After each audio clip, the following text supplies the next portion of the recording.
বিস্তার ঘটে। এর পক্ষে আমি প্রথম তার্কিককে আহ্বান করব ঐশী ঘোষ, নবম শ্রেণী।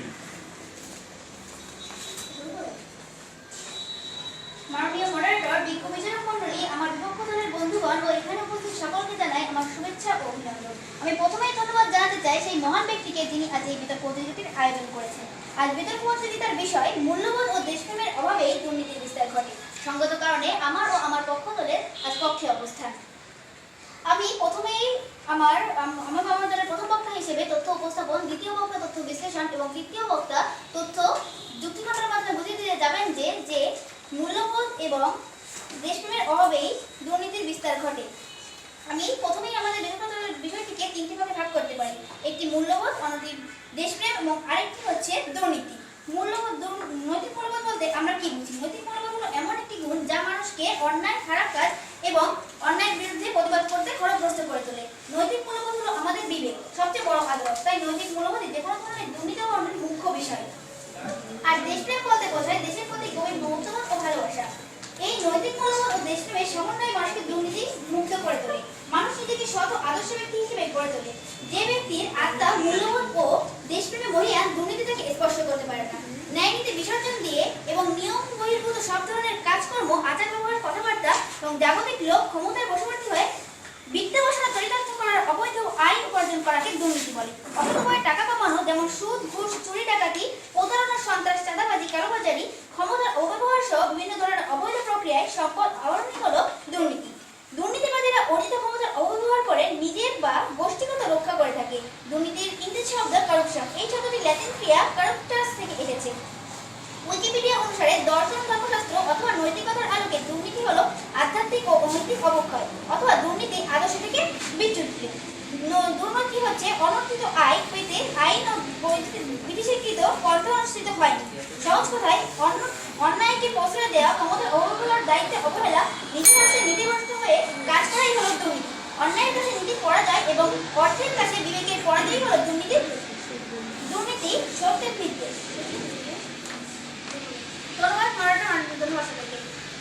ধন্যবাদ।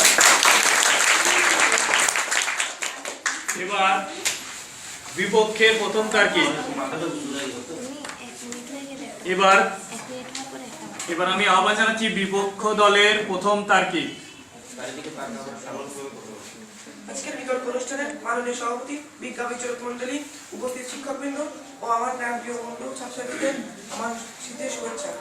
আজকের বিতর্ক বিষয় মূল্যবোধ ও দেশপ্রেমের অভাবে দুর্নীতি বিস্তার ঘটে। ন্যায়সঙ্গত কারণে আমি এর বিপক্ষে অবস্থান করছি। কোনো বিষয় সম্পর্কে সঠিক সিদ্ধান্ত পৌঁছতে গেলে প্রথমে সেই বিষয় সম্পর্কে স্পষ্ট ধারণা থাকা দরকার। আসুন প্রথমেই জেনে নিই মূল্যবোধ, দেশপ্রেম ও দুর্নীতি কি। মূল্যবোধ মানুষের ফলের আশা না করে যে কর্তব্য করে তাই মূল্যবোধ। দেশপ্রেম মানুষের হৃদয়, দেশের প্রতি ভালোবাসাকেই দেশপ্রেম বলা হয়। দুর্নীতি নীতি বহির্ভূত সকল কাজকে দুর্নীতি বলা হয়। দুর্নীতি একটি ভাইরাসের মতো। ভাইরাস যেমন মানুষ শরীরে দেহে বংশবিস্তার করে এবং মানুষকে ধ্বংস করে দেয়, তেমনই দুর্নীতি একটি জাতি তথা দেশকেই ধ্বংস করে দিতে পারে। মাননীয় লক্ষ্য করবে 2017 সালে দুর্নীতির দিকে বাংলাদেশ ছিল 17তম। বর্তমানে বা 19 সালে থেকে বাংলাদেশ দুর্নীতির দিক থেকে 13তম পৌঁছেছে। প্রতিবেদন ডিআইবি। কঠোর আইন প্রণয়নের মধ্য দিয়ে দুর্নীতি দূর করা যায়। দুর্নীতি তাছাড়া বিভিন্ন কারণে হয়ে থাকতে পারে: অর্থনীতি, রাজনীতি, অশিক্ষা, কুসংস্কার, ধর্ম, ন্যায় বিরোধিতা। বাংলাদেশ একটি উন্নয়নশীল দেশ, আর উন্নয়নশীল দেশেই দুর্নীতি বেশি হয়ে থাকে। কিন্তু বর্তমানে মাননীয় প্রধানমন্ত্রী শেখ হাসিনা দুর্নীতির বিরুদ্ধে জিরো টলারেন্স ঘোষণা করেছেন। প্রত্যেকটি দেশ দুর্নীতির প্রধান কারণ হতে পারে রাজনীতি। দেশ যত দূর থাকে দুর্নীতির দিকটাও তত এগিয়ে চলে। যেমন ঢাকার ক্যাসিনো কাণ্ড এবং রূপপুরে পালিশ কাণ্ড। উন্নয়নশীল দেশ হলেও সেখানে বিভিন্ন ধরনের সমস্যা হয়ে থাকে। মাথাপিছু আয় যতই থাকুক না কেন, কিন্তু মানুষের আয় দরিদ্র সীমার নিচে, সেখানে তো দুর্নীতি স্বাভাবিক। অশিক্ষা মানুষের দেশে বিরাট এক অংশ মানুষ নিরক্ষরতার অন্ধকারে আছে। একজন অশিক্ষিত ব্যক্তি আর বিবেচনা শক্তি যে তার বিচার করতে পারে, কিন্তু অশিক্ষিত ব্যক্তি সে ব্যক্তি বিবেচনা করতে পারে না। একজন মানুষ যখন অশিক্ষিত হয় তার মধ্যে কুসংস্কার বাসা বাঁধে। মনে করুন বিচারক মন্ডলী সেই লাল সালু বন্যাসের কথা, আর এখানে থেকে দুর্নীতির উৎপত্তি। দ্বিতীয় শেষ করতে দেবে না। এবার পক্ষ দলের দ্বিতীয় তার্কিক জান্নাতুল মাইমা শেফা। ধন্যবাদ মাননীয় মডারেটর আমাকে সুযোগ প্রদানের জন্য। আমরা স্বাধীনতার অর্ধ শতাব্দী উদযাপন করতে যাচ্ছি। সময়টা সুদীর্ঘ নয়, আবার খুব কমও নয়। এশিয়ার অনেক দেশে চমকপ্রদ অর্থনৈতিক উন্নয়ন ও সামাজিক উন্নয়ন ঘটেছে। উন্নয়নের মহাসড়কে আমাদেরও কিছু অগ্রগতি হয়েছে, কিন্তু উন্নতির সুফল সংখ্যাগরিষ্ঠ মানুষ এখনো পায়নি।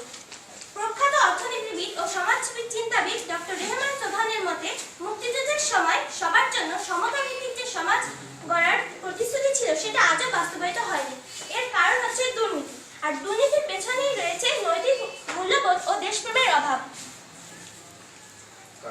দুর্নীতি দারিদ্র্য ও সব ধরনের অনিয়ম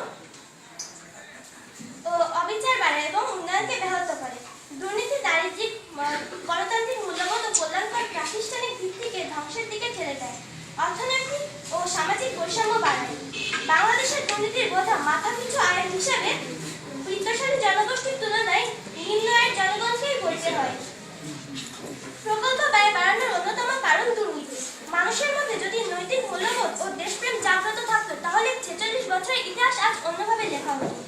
যারা দুর্নীতি করে তাদের অর্থের জোর থাকলেও মনের জোর থাকে না। দুর্নীতিবাজরা কখনোই জনগণের চেয়ে শক্তিশালী নয়। দুর্নীতি দেশের উন্নয়নের সবচেয়ে বড় প্রতিবন্ধকতা। যে দেশ যত বেশি দুর্নীতিমুক্ত সে দেশ তত বেশি উন্নত। দুর্নীতি হয় অন্ধকারে, এর বিরুদ্ধে কাজ করতে হবে প্রকাশ্যে। লোভ ও সুযোগ এই দুইয়ের সমন্বয়ে হয় দুর্নীতি। দুর্নীতি দুর্বৃত্তায়নের প্যাকেজ ভাঙতে হবে। প্রাতিষ্ঠানিক ও সামাজিক উদ্যোগ গ্রহণ করতে হবে। এজন্য মানুষের নৈতিক মূল্যবোধ ও দেশপ্রেম জাগ্রত করতে হবে। আগে আমাদের চরিত্রের পরিবর্তন করতে হবে। যেদিন প্রত্যেকেই নিজ নিজ অবস্থান থেকে স্বপ্রণোদিত হয়ে মূল্যবোধ ও দেশপ্রেমের আলোকে আত্মশুদ্ধি অর্জনের মাধ্যমে জীবনকে সৎ ও সুন্দরভাবে গঠন করার দৃঢ় সংকল্প ব্যক্ত করবে, সেদিন সমাজ থেকে দুর্নীতি দূরীভূত হবে।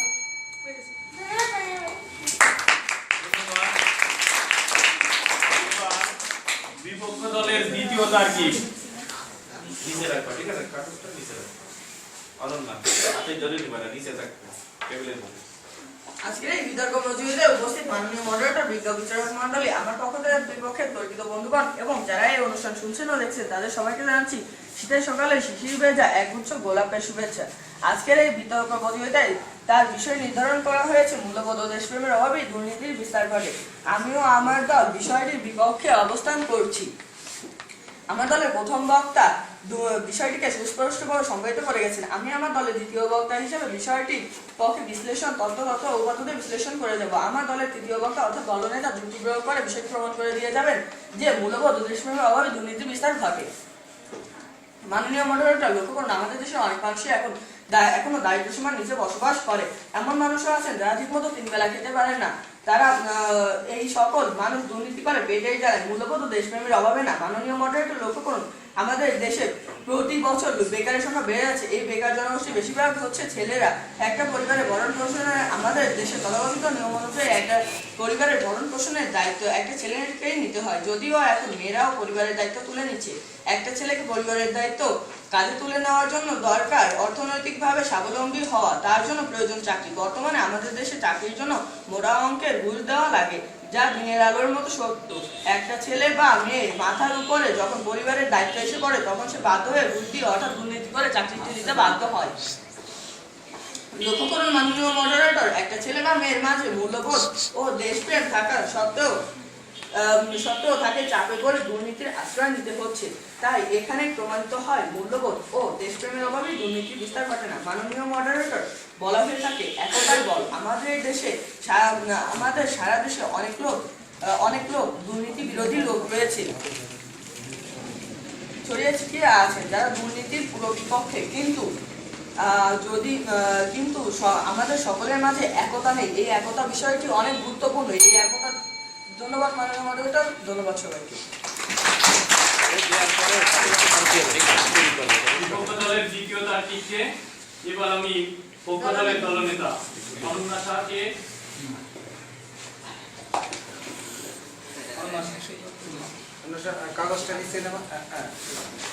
দুর্নীতির সময় শেষ, করব সোনার বাংলাদেশ। উপস্থিত আজকের অনুষ্ঠানে সকল একটু ধাপা দিলাম কথা বলো। মাননীয় মডারেটর মানে বিশেষ পয়েন্ট যখন বলতে জানাই আমার পক্ষ থেকে শুভেচ্ছা এবং অভিনন্দন। কথায় আছে জননী স্বর্গাদপি গরীয়সী, অর্থাৎ মা এবং দেশ স্বর্গের চেয়েও মহান। তাই দেশপ্রেমী পারে শুধুমাত্র একটি রাষ্ট্রকে সুপথে ফিরিয়ে আনতে। অন্যদিকে আমরা প্রথমে বুঝতে পারি যে মূল্যবোধ কোনটি ভালো এবং কোনটি মন্দ তা বুঝে যখন ভালো দিকে আমরা ধাবিত হই তখনই কিন্তু আমাদের মূল্যবোধ জাগ্রত হয়। আবার দুর্নীতি হলো নীতি ও আদর্শের বিপরীত। যে ব্যক্তি ন্যায় ও নীতিতে বলিয়ান তাকে কখনোই দুর্নীতির কোরাল কেন আমাদের কোনো কিছু স্পর্শ করতে পারে না। তবে আইন এবং তার ব্যবহার যখন অন্ধকারের তলে ডুবতে সাহায্য করে দুর্নীতিকে, তখন কিন্তু আমাদের আইন কেন কোনো কিছুই এই দুর্নীতিকে রোধ করতে পারবে না। একমাত্র এবং দেশপ্রেমী পারবে আমাদের এই দুর্নীতিকে নতুন করে ফিরিয়ে দুর্নীতিকে সম্পূর্ণভাবে দমন করতে। আজ আপনারাই বলুন, কেন আমাদের দেশ ধীরে ধীরে দুর্নীতির দিকে এগিয়ে যাচ্ছে? কেন আমরা দুর্নীতিকে আজ ঠেকাতে পারছি না? আপনি বলবেন আইনের সঠিকভাবে প্রয়োগ নেই, দারিদ্রতা রয়েছে, দেশের শিক্ষার হার বৃদ্ধি নেই, অনেক কারণ দেখাবেন। কিন্তু আপনার মধ্যে যদি সত্যিকারের ধর্মের নৈতিকতা থাকে কিংবা মূল্যবোধ থাকে, দেশপ্রেম থাকে, তাহলে কিন্তু কখনোই আপনি দুর্নীতি কেন কোনো কিছুকেই মানতে পারবেন না। আজ স্বাধীনতার পরেও আমরা এখন অনেক পিছিয়ে আছি। এর একটি কারণ কিন্তু হতে পারে আমাদের এই দুর্নীতি। আপনি আজ লক্ষ্য করুন, আমাদের পার্শ্ববর্তী আমাদের প্রতিবেশী দেশ মালয়েশিয়া, সে স্বাধীনতা লাভ করে, কিন্তু দেশটি কিন্তু আজ আমাদের থেকে অনেক বেশি উন্নত। তার একটি মাত্র কারণ কিন্তু এই দুর্নীতি তাদের মাঝে নেই। তাদের মন অনেক পরিচ্ছন্নতার শিকার হয়েছে, আর কিন্তু আমাদের মাঝে দুর্নীতির কালো ছায়া এখনো বিস্তার লাভ করছে। শুধু নিজের স্বার্থ নিয়ে নয়, ভাবতে হবে সাধারণ মানুষের জীবনযাপন, সুখ শান্তি সমৃদ্ধি নিরাপত্তা নিয়েও। ভাবতে হবে মহান স্বাধীনতা যুদ্ধে যে স্বপ্নগুলো নিয়ে বীর মুক্তিযোদ্ধা শহীদেরা আমাদের এই দেশ নিয়ে তাদের জীবন ত্যাগ করেছেন, তাদের স্মরণে আমরা অনেক অনুষ্ঠান করে থাকি। তবে কিছু প্রশ্ন থেকেছে জাতি এবং তাদের স্বপ্নগুলোকে নিয়ে। কেন আমরা আজ এই দুর্নীতির ছোবলে হারিয়ে যাচ্ছি? তাই বিপক্ষ দলের বন্ধুগণ, আমার তর্কের সাথে তর্ক না করে আমাদের সাথে তাল মিলিয়ে বলুন, শুধুমাত্র মূল্যবোধ এবং দেশপ্রেমী পারে এই দুর্নীতিকে দেশ থেকে দূর করতে। ধন্যবাদ মাননীয় মডারেটর, ধন্যবাদ সকলকে। ধন্যবাদ পক্ষ দলের দলনেতাকে। এবার আহ্বান জানাচ্ছি বিপক্ষ দলের দলনেতা সুনন্দ শুক্র রায়। 16 কোটি বাঙালির এক দৃঢ় প্রত্যয়, শান্তি সমৃদ্ধির বাংলাদেশ গড়তে, শান্তি সমৃদ্ধি সেই সোনার বাংলা চলো, দুর্নীতি ধ্বংসের লাভ পরিশেষ। আজকের এই অনুষ্ঠানে উপস্থিত বিচারক মণ্ডলী, মাননীয় মডারেটর, আমার বিতার্কিক বিপক্ষ দলের বন্ধুরা এবং সুধীবৃন্দ, সবাইকে পক্ষ থেকে শুভেচ্ছা ও অভিনন্দন। একটা শিশু যখন কুসঙ্গে মিশে বিষয় অপরাধে লিপ্ত হয়, তখন কি তার মূল্যবোধের অবক্ষয় ঘটে? কখনোই না মাননীয় মডারেটর। সেই শিশু যখন খারাপ বন্ধুদের দ্বারা প্রভাবিত হয়, অর্থাৎ অনুকরণ করে কুসঙ্গকে, আর শিশুরা শৈশবে যা শেখে ভবিষ্যতে তার ফল ভোগ করে। আর যদি শিশু বাল্যকাল থেকে দুর্নীতিতে আকৃষ্ট হয়ে পড়ে, তাহলে প্রকৃতির নিয়ম অনুযায়ী অবশ্যই তারা দুর্নীতির বিস্তার ঘটবে। আর দুর্নীতি হলো সেই সামাজিক সমস্যা যা সমাজের অধিকাংশ মানুষকে প্রভাবিত করে এবং যার ফলে সৃষ্টি হয় বিশৃঙ্খলা, যা পরবর্তীতে দেশের দুর্নীতিতে সামিল হয়ে ওঠে। ভাষা আন্দোলন ও মুক্তিযুদ্ধের মাধ্যমে অর্জিত হয়েছে আমাদের বাংলা ভাষা ও সার্বভৌমত্ব বাংলাদেশ। এখন স্বাধীন সার্বভৌম একটি রাষ্ট্র বাংলাদেশ। আত্মমর্যাদা বোধ সম্পন্ন স্বাধীন সার্বভৌম এই রাষ্ট্র ও জাতিসত্তা গঠনের পশ্চাতে যার অবদান সর্বাধিক, সেই মহান অবসংগঠিত নেতার জন্মশতবার্ষিকী 2020 সাল। এই সাল বাংলা জাতির অন্তরে শুভ্র বেদিতে চিরস্মরণীয় হয়ে থাকবে। কিন্তু এই সালে এসেও আমরা আজ দুর্নীতির করাগ্রাস থেকে বের হতে পারছি না, কারণ এর ফলে আমাদের দেশের অধিকাংশ লোকই দারিদ্র সীমার বাস করে এবং দেশের প্রায় 24.8% লোকে দারিদ্র সীমার বাস করে। তার ফলে তারা তাদের পরিবারের ভরণ পোষণ মেটানোর জন্যই এই দুর্নীতি গ্রহণ করে। ফলে এখানে কি আমরা মূল্যবোধের অবক্ষয় দেখতে পাচ্ছি? তাই সেই পুরুষ সদস্যকে চাকরির সন্ধান করতে হয়, কিন্তু আমাদের দেশে ক্রমবর্ধমান নাগরিকের জন্য কর্মসংস্থানের ব্যবস্থা করা সম্ভব হচ্ছে না। তাই বাধ্য হয়ে সে লোক অনৈতিক কাজকর্মে লিপ্ত হয়। এখানে কোনো মূল্যবোধের অভাব আছে কি? মাননীয় মডারেটর, দারিদ্রতা আমাদের সকল ধরনের উন্নতির প্রধান অন্তরায়, আর দারিদ্র্যের করার গাছ থেকে বের হওয়া খুব কঠিন। কিন্তু দ্রুততা নিবৃত্তি করতেই হবে। সেক্ষেত্রে দুর্নীতির সৃষ্টি হয়, এখানে তো মূল্যবোধের অবক্ষয় হয় না, হয়েছে দায়িত্ববোধের লোহার নিগড়। এই নিগড় থেকে ছিন্ন বের হওয়া খুব কঠিন। তাই সবাই আমাকে সুরে সুর মিলে বলুন, মূল্যবোধ ও দেশপ্রেমের অভাবে দুর্নীতির বিস্তার ঘটে না। সবাইকে ধন্যবাদ।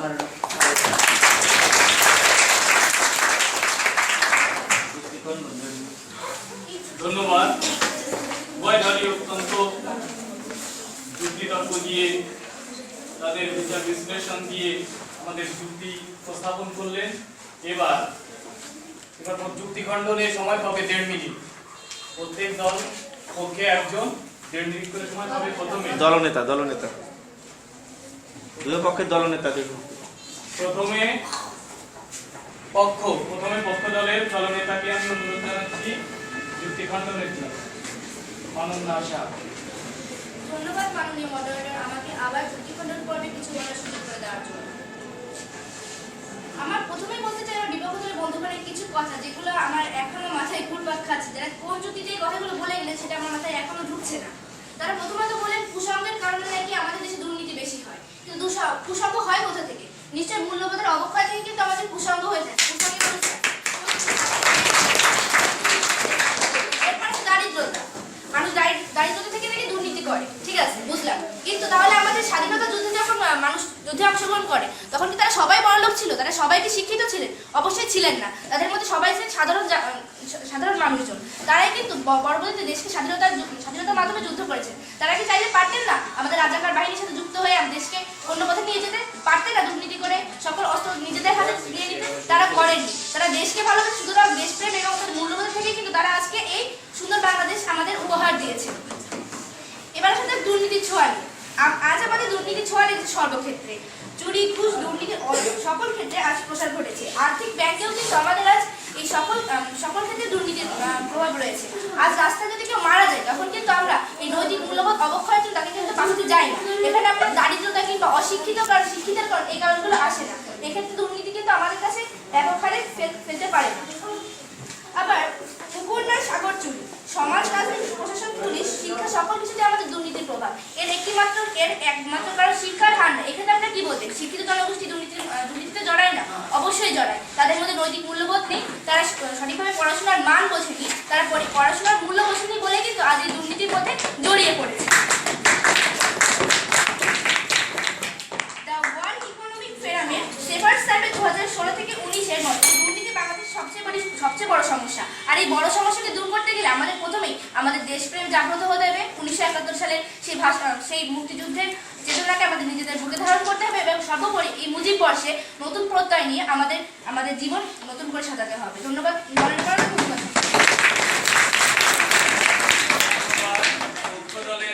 দলনেতার যুক্তি খণ্ডন অত্যন্ত সুন্দর শুনলাম। এবার আমি অনুরোধ করব বিপক্ষ দলের দলনেতাকে তার যুক্তি খণ্ডনের জন্য।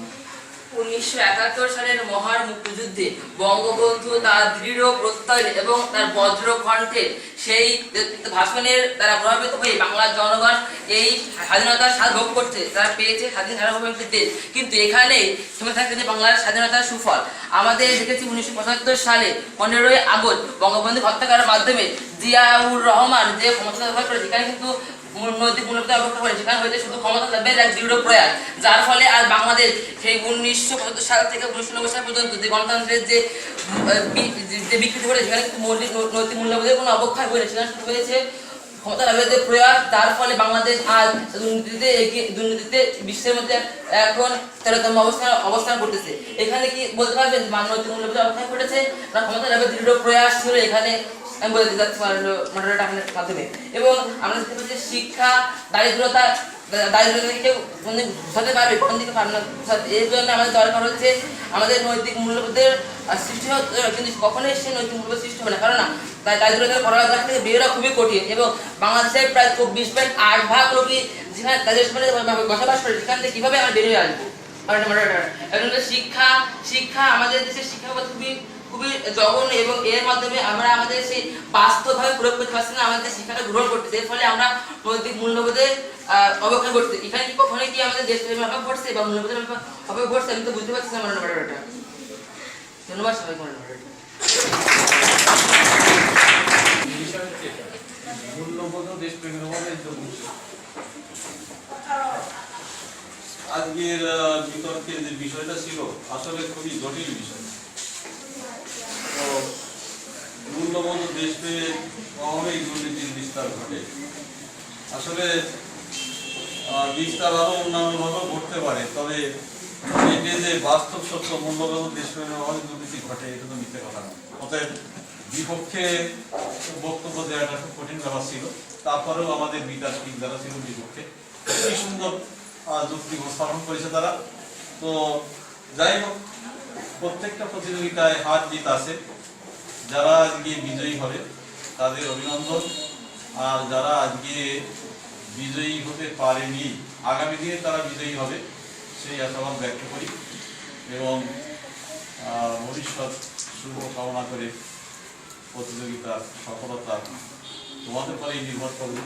ভবিষ্যতে তোমরা আরো বেশি ভালো করবে সে আশাবাদ ব্যক্ত করি শেষ করছি। ধন্যবাদ সবাইকে।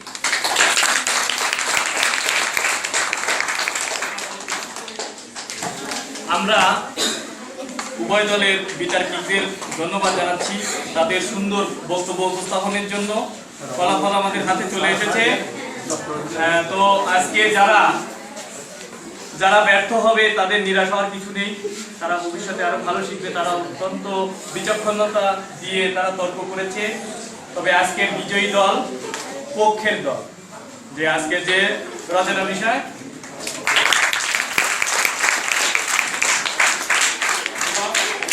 শ্রেষ্ঠ বক্তা অনন্যা শাহ,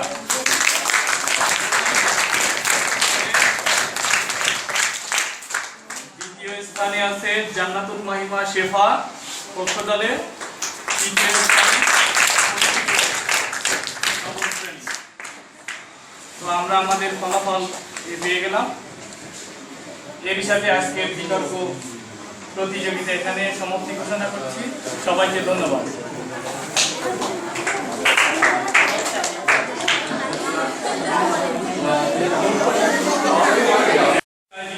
আজকের এই অনুষ্ঠান সঙ্গীত অনুষ্ঠান বিতর্ক রচনা প্রতিযোগিতার ফলাফল আমাদের হাতে। আমি প্রথমে সঙ্গীত বিষয়ে তৃতীয় স্থানে আকিমণি, ষষ্ঠ শ্রেণী।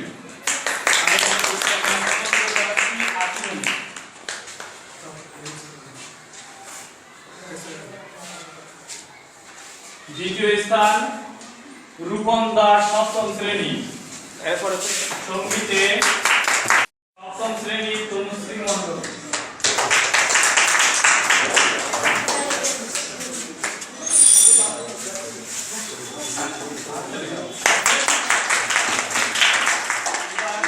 প্রতিযোগিতাতে তৃতীয় স্থানে ঐশী ঘোষ, নবম শ্রেণী।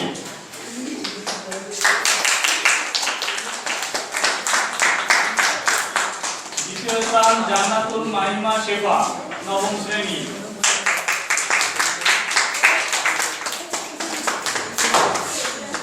প্রথম স্থান অনন্যা শাহ, নবম শ্রেণী।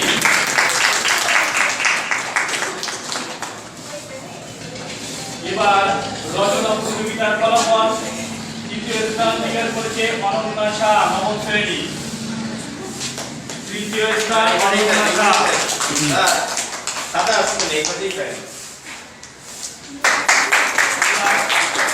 দ্বিতীয় স্থান অধিকার করেছে সুনন্দ সূর্য রায়, দশম শ্রেণী। প্রথম স্থান নুসরাত জাহান সিনহা।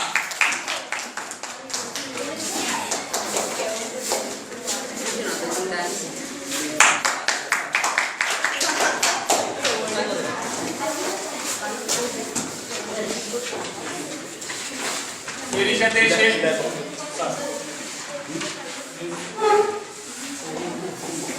আজকের অনুষ্ঠানের সমাপ্তি ঘোষণা করার জন্য আমি অত্র বিদ্যালয়ের মহোদয় জনাব অসীম কুমার মজুমদার স্যারকে বিনীতভাবে অনুরোধ জানাচ্ছি।